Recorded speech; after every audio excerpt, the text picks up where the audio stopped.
Hello my lovely soul family, आपके लिए एक और रीडिंग आ चुकी है जिसका टॉपिक रहने वाला है आपके ही बारे में लोग क्यों करते हैं इतनी बातें। तो आपके साहस के आगे गमों का ठिकाना नहीं है। सारा कुछ देखेंगे टैरो कार्ड के माध्यम से। और ये जनरल रीडिंग है, मेल फीमेल दोनों के लिए समान है। पहली बार आए हैं सब्सक्राइब करें, अपनी एनर्जी को सेंड करें। दिए हुए नंबर पे संपर्क कर सकते हैं पर्सनल रीडिंग के लिए। पर्सनल रीडिंग फ्री नहीं है, कम कर लो पैसे, ज़्यादा कर लो पैसे वाला हिसाब भी नहीं है। जो जितनी फीस है सभी के लिए समान है। मेरी सोल फैमिली सारी एक समान है, किसी से कम ज़्यादा फीस नहीं लगती है। 30 मिनट से लेके 1 घंटे तक की रीडिंग का चार्ज डीपी पे लगा है। बाकी 1 क्वेश्चन 2 क्वेश्चन जो भी आपको पूछना है उसके लिए आप अलग से पूछ सकते हैं मैसेज के द्वारा। बाकी अन्य आप ये सोचते हैं डिवाइन के समक्ष आप कुछ कहना चाहते हैं, अपनी बातों को रखना चाहते हैं, कोई मैसेज आप वहाँ से प्राप्त करना चाहते हैं तो वो भी आप कर सकते हैं। लेकिन अदर वे में अगर कोई सोच के ये कहता है कि मैं अपनी आवाज़ को बेच नहीं रही हूँ यहाँ पर, ठीक है। रीडिंग पर्सनल रीडिंग, आपके जीवन से संबंधित महत्वपूर्ण प्रश्न, कोई परेशानी, कोई दिक्कत किसी चीज़ की, उसको आप डिस्कशन कर सकते हैं। हीलिंग हो सकती है, गाइडेंस हो सकती है। अदर आप सोचें कि मैं आपसे बात करने की फ़ीस ले लूँ और आप जो भी मर्जी आए फालतू में फिजूल में बातें करें, वो उसके लिए बिल्कुल यहाँ पर नंबर नहीं है। ये सिर्फ गाइडेंस और ईश्वर तक अपनी बात को रखने के लिए नंबर दिया है। तो ये व्हाट्सएप नंबर है, सिंपल कॉल नहीं लगेगा। चलते पे पहली बार आए हैं जल्दी से सब्सक्राइब करिए जिससे कि आपकी एनर्जी मुझ तक आए और मैं रीडिंग आपके लिए कर सकूं। तहे दिल से शुक्रिया प्यारी प्यारी कमेंट्स करने के लिए, लाइक करने के लिए। तो चलते हैं रीडिंग पे, बिना देरी के हम रीडिंग करेंगे। देखो, अगर मैं आपकी बात करूं, कार्ड मैंने पहले ही शफल कर लिए हैं और सिलेक्ट कर लिए हैं। अब जो कार्ड मुझे बता रहे हैं वो तो यही बता रहे हैं कि लोग आपके बारे में हमेशा से कुछ ना कुछ बात करते आए हैं। आपके लिए हमेशा कुछ ना कुछ ऐसा बोला है उन्होंने जो कभी आपको बहुत बुरा भी लगा है, कभी आपको आपका दिल भी खुश हुआ है। ऐसा नहीं है, सभी लोग आपके कहते हैं आलोचक हैं। कुछ लोग आपके प्रशंसक भी हो सकते हैं, आपको बहुत पसंद करने वाले हो सकते हैं, आपको बहुत प्यार करने वाले हो सकते हैं। और जब लोग आपको बहुत पसंद करते हैं, बहुत प्यार करते हैं और आपके अंदर बहुत सारी अच्छी क्वालिटी होती हैं तो आलोचक स्वयं ही उठकर खड़े हो जाते हैं। अब आप देखो, बड़े बड़े राजनेता जो फेमस हो जाते हैं, जो मोटिवेशनल स्पीकर ले लो, मैं ये कह रही हूँ टैरो रीडर ले लो जो बहुत ऊंचाई को छूने लगते हैं, जो बहुत फेमस होते हैं, बड़े बड़े साधु संतों को ले लो जो फेमस आते हैं, लोगों के बीच उनकी पहुंच हो जाती है, लोग उनको प्यार देने लगते हैं, पूछने लगते हैं, उनका सम्मान करने लगते हैं। तो क्या होता है, उनके आलोचक उठकर खड़े हो जाते हैं।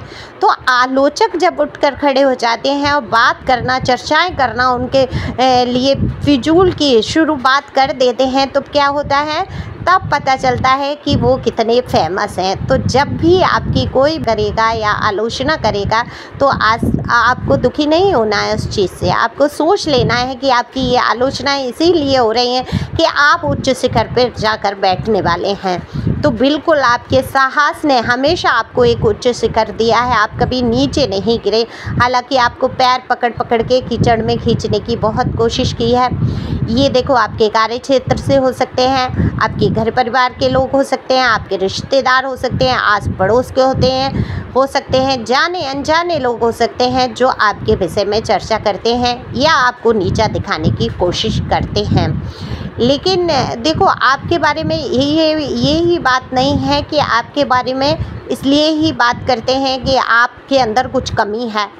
दरअसल आप एक चर्चा का विषय बन जाते हैं। आपकी में कुछ ना कुछ ऐसी घटनाएं घट जाती हैं, वो चाहे आपकी लव लाइफ को लेकर रहे हो, चाहे आपकी जो भी घटनाएं हैं जीवन की, जैसे कि कोई काम का मुद्दा, कोई माता पिता का इशू हो सकता है, कोई प्रॉपर्टी जायदाद या कोई काम, आपका कोई ऑफिस, कोई बिजनेस, कुछ ऐसा इशू हो सकता है जिसकी आए दिन कुछ ना कुछ ऐसी आपके जीवन में घटना घट जाती है कि लोगों के बीच आपकी बातचीत होती ही रहती है। हो सकता है कोई आप फेमस पर्सनैलिटी हो सकता है कुछ काम आप ऐसा कर रहे हो तो आपकी नेचुरल है वहाँ पर बात होना, आलोचना होना, या लोगों के बीच जो है आपको लेकर हमेशा उत्साह, एक उत्सुकता बनी रहना। तो आपके ही बारे में लोग बात इसीलिए इतनी ज़्यादा करते हैं कि कुछ तो आप हैं, कुछ तो आपने मुकाम हासिल किया है। नहीं तो फिजूल के ठलुआ लोगों के बारे में कौन बात करता है? अगर करता भी है तो कितनी देर के लिए बताओ? कोई राह चलते व्यक्ति या कोई भी सड़क पे पड़े इंसान के लिए कितनी देर के लिए चर्चाएं होती हैं? थोड़ी बहुत देर के लिए। हमदर्दियाँ भी होती हैं तो कितनी देर के लिए? दिखावे के लिए। कौन सोचता है उनके बारे में? कोई खबर तक नहीं लेता। बेचारे कितने ही लोग ऐसे हैं जिनके जीवन में इतनी सारी मुसीबत हैं, अब वो घोर कष्ट से गुजर रहे हैं। कुछ एक अब आजकल चलन में आ गया कि कुछ एक यूट्यूबर या इंस्टा या जो भी है वीडियो के तौर पे अपना दान प्रचार करने वाले कुछ अच्छे इंसान मनुष्य भी हैं, वो चाहे भले ही वीडियो बना के डाल रहे हैं, लेकिन वो दान तो कर रहे हैं, उनकी मदद कर रहे हैं, उनकी सेवा कर रहे हैं। सोल्स हैं कुछ अपनी पृथ्वी पे, अच्छे सोल भी हैं, ऐसा नहीं है सारे लोग बुरे ही हैं, सब बुरा ही करना चाहते हैं, नहीं, अच्छा भी करना चाहते हैं। तो कुछ लोग एकाध खोज खबर लेते हुए भटकते हुए आ जाते हैं। लेकिन आपके मैटर में क्या है, चाहे आपके लिए परेशानियों में किसी ने साथ दिया ना दिया, लेकिन आपकी लाइफ में ताक झांक हमेशा से करते रहे लोग। आपकी परेशानी से उनको कोई लेना देना नहीं। आपने जीवन में क्या, उनके लिए एक मुद्दा होती है। आपकी लाइफ क्या है, एक मुद्दा चर्चा करने का। आप कहीं ना कहीं, मैं तो कहूँगी हीरो हीरोइन से कम ही नहीं है, कोई सेलिब्रिटी से कम आप अपनी ज़िंदगी में रोल अदा नहीं कर रहे हैं। कुछ तो है, आप अपने आप में ही एक सेलिब्रिटी हैं, एक महान व्यक्तित्व लेकर पैदा हुए हैं। तो ये जो भी जितनी भी घटनाएं हुई आपके जीवन में, जितना भी दुख पहुंचाने की कोशिश की गई, आपके साहस के आगे वो सब फेल हो गया। तो गमों ने भी कह दिया टाटा बाय बाय, अब भाई मैं इसके पास नहीं रुक सकता, अब इससे ज़्यादा मैं दुख नहीं दे सकता। तो गमों के भी पसीने छूट गए और गम हार गए आपसे। आपकी जो मुस्कुराहट है, जो प्यारी सी सोल है, आप जिस प्रकार से ज़िंदगी को जिंदा दिली से जीना जानते हैं, उसके आगे तो आपके दुख भी फीके हो गए। तो उनका ठिकाना नहीं रहा गमों का, और गमों को देने वालों का ठिकाना नहीं रहा। जो आपको कल तक दर्द में पहुंचाना चाहते थे, देखना चाहते थे, उस दुख से, उस दर्द से आपको गुजरते हुए, तड़पते हुए और तड़फाने की हर एक कोशिश संभव की गई, तो आप कैसे हो गए कि आप कोई तड़पन नहीं है, आप कोई दर्द नहीं है। अब मैं उस मुकाम से गुजर चुका हूँ, उस मुकाम से गुजर चुकी हूँ जहाँ दर्द भी अब मुझे टाटा बाय बाय कह देता है। तो आपकी हो गई है दर्दों से दोस्ती। तो लोग देखते हैं आपको साहस से जीवन के संघर्षों को से लड़ते हुए, और लोग आपके बारे में क्यों नहीं बात करेंगे? फिर सोचो, एक कोई साहसी व्यक्ति, कोई आपके सामने एक रोल मॉडल बन के आ जाता है, कोई आप एक रोल मॉडल की तरह हैं, सामने एक उदाहरण प्रस्तुत किया जा सकता है आपका कि देखो उस इंसान ने क्या कुछ नहीं झेला और आज क्या कुछ कर रहा है, कहाँ तक पहुँचा। हालांकि गिराने की कोशिश आज भी जारी है, कहीं ना कहीं से आपकी छवि को धूमिल करना, आपके चरित्र को कलंकित करने की भरपूर कोशिश करना, कुछ ना कुछ ऐसी बात कहना जिससे कि आपका खुद का ही मन खराब हो जाए, कहीं और ना कह के आपसे ही कुछ ऐसी बातें कह देना, या आपके लिए परेशानी या रुकावटें पैदा करना। तो ये हमेशा आपके साथ रहा है ना, और हमेशा से आपके जीवन में कितनी ही रुकावटों का आपने सामना किया, लेकिन आपने अपने साहस से, अपने साहस के या ये कहूँगी मैं कि आपकी इच्छा शक्ति जो थी बहुत ही दृढ़ थी।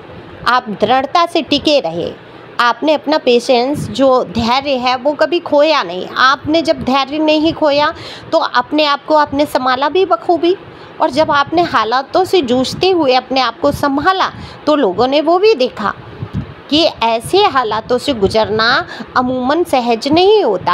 हर इंसान उन हालातों से गुजर नहीं सकता। आज जिस मुकाम पे आप पहुँचे हैं, आपने जो अपनी एक पहचान बनाई है, आपने जो एक सम्मान लोगों की नज़रों में अपने लिए पैदा किया है, या आप देख पाते हैं कि लोग आपका सम्मान कर रहे हैं, आपको पूछ रहे हैं, आपको जान रहे हैं, लोग आपसे प्यार कर रहे हैं, लोग आपसे जुड़ना चाहते हैं, तो वो आपके एक धैर्य की ही परीक्षा थी, वो आपका एक साहस ही था जो आप टिके रहे हैं।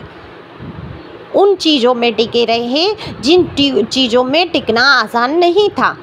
तो लोग क्यों नहीं बात करेंगे, हमेशा करेंगे। ऐसे इंसान के हमेशा उदाहरण दिए जाते हैं, रोल मॉडल बन जाता है। शायद मैं इंग्लिश सही बोल रही हूँ, थोड़ा सा अगर गलती हो जाए तो उसके लिए क्षमा करेंगे, क्योंकि मेरी इंग्लिश अच्छी नहीं है। लेकिन आपका ही उदाहरण आता है तो हमारी बोलचाल की भाषा में है, तो हम कह ही देते हैं। कहते हैं ना, सदुकड़ी भाषा है, सब मिला के, खिचड़ी वाली भाषा, सब मिला के बोली जाती है। तो कभी कभी इंग्लिश के शब्द भी बोले जाते हैं, अब वो गलत उच्चारण हो या सही, लेकिन प्रयोग किया जाता है।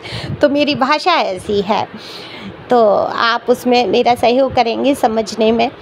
तो आपकी चर्चा आप मैं ये कहूँगी एक मोटिवेशनल तरीके से जैसे काम कर रहे हो, किसी को उत्साहित कर रहे हो, क्या कहूँ मैं, उदाहरण क्या करूँ, उत्साहित होते हैं लोग आपको देख के, चाहते हैं आपके जैसा बनना, और लोग आपकी चर्चा करते हैं। तो ये देखो, लोगों की भी देखो, आपको धन्यवाद कहना चाहिए ऐसे लोगों को। सबसे पहले तो डिवाइन का शुक्रिया अदा करना तो कभी भी नहीं भूलना चाहिए, हमेशा डिवाइन को शुक्रिया अदा करो। आज आप जो कुछ भी हैं या आपके जीवन में ठीक है, तमाम तरीके के दुख आए, गमों का सामना आपने किया, हालातों से आप जूझे, तो वो उन हालातों से गुजरते हुए आज आप ये बन पाए हैं। तो ईश्वर का शुक्रिया अदा करो कि thank you Ishwar, thank you divine, thank you universe, आपने मुझे यहाँ तक पहुँचाने के लिए मेरा इतना साथ दिया, है ना। उन लोगों का भी शुक्रिया अदा करो जिन्होंने आपके लिए कठिनाई खड़ी की, क्योंकि कठिनाइयाँ अगर आपके जीवन में नहीं आती तो आप आज इस मुकाम पे कभी नहीं पहुंच पाते। और हमेशा समझिए, आपके जीवन में जब जब कठिनाइयाँ आएंगी तब तब आप ऊंचाइयाँ छुएंगे, और जब जब आपकी नॉर्मल ज़िंदगी चल रही होगी फिर आपके आगे बढ़ने के उतने चांस नहीं होंगे, क्योंकि आपको डिवाइन धक्के लगाती है, आप कंफर्ट जोन में आ जाएंगे, फंस जाएंगे। अब जब मुसीबत आती है तब फिर आप और उत्साह से आगे बढ़ते हैं और मन से काम करते हैं। तो क्या करती है डिवाइन, आपको धक्के खिलवाती है, धक्के लगाओ भाई, इसको आगे बढ़ाना है, आगे बढ़ो, लाइन में धक्के खाओ। तो धक्के लगते हैं आपको जीवन में, और जब ठोकर लगती है फिर आप उठ के आगे चलने लगते हैं, आगे बढ़ जाते हैं, एक शिखर तक पहुंचने की कोशिश करते हैं, और आप शिखर पे पहुंच ही गए हैं समझिए। और ये जिस दिन आप पताका फहरा देंगे अपनी विजय की, उस दिन आपको कोई भी पीछे घसीट नहीं सकता। तो अपनी हिम्मत को, अपने साहस को इसी प्रकार से बनाते हुए आगे बढ़ेंगे, खुश रहेंगे, मस्त रहेंगे, और लोगों का ख्याल, लोग तो बातें करते ही रहेंगे। Thank you for watching my channel, thank you angel, thank you God, thank you प्यारी व्यूअर्स।